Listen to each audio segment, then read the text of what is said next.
The reason I'm going with like Achilla's art games for the Japanese stream is because they tend to be very simplistic and not super dialogue heavy. So I want to see if I can challenge myself to get through it, because when I was younger, I played games in Japanese from time to time, but I haven't done that in so long, so I don't know if I'll be able to do it anymore. I guess I gotta get good at tolerating the ambiguity. Okay, so sorry for going on a Japanese tangent there. I was just talking about how I have played Japanese games before, and the way that I did it was using a translation app, because there's two ways to go about playing with Japanese games. Either you learn Japanese, or you use a translation app, and that's what I did.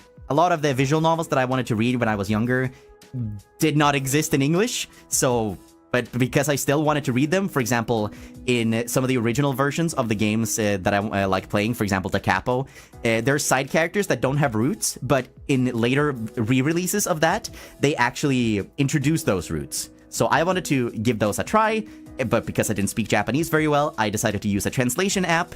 And whenever there was a kanji or something that I didn't know, I made a note of it, I made an Anki flashcard, and I would repeat it over and over until eventually I learned it.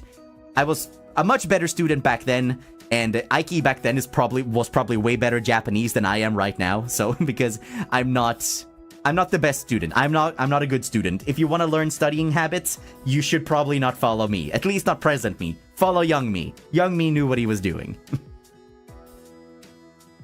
So that's basically what he said. Thank you for translating. No problem. Sorry that I forget sometimes. Yesterday I had my first Japanese class. Third language. Let's go. Let's go, fellow third language. Excited to learn more, and watching you is really helpful. Yay! If you want to learn more Japanese, I highly recommend watching native speakers. So watch a lot of NIJISANJI if you want, or other VTubers. That's how I learned like some of my current vocabulary that I use somewhat recently. I have VTubers and streamers to thank for that. It's a really good way of immersing yourself, because then you're hearing actual spoken Japanese, as opposed to something like acting, maybe. Because, you know, in anime, obviously people act. That's not actually how people speak. You can still learn vocab from it, but learning actually how the sort of tonal patterns go, you can pick that up from watching streamers.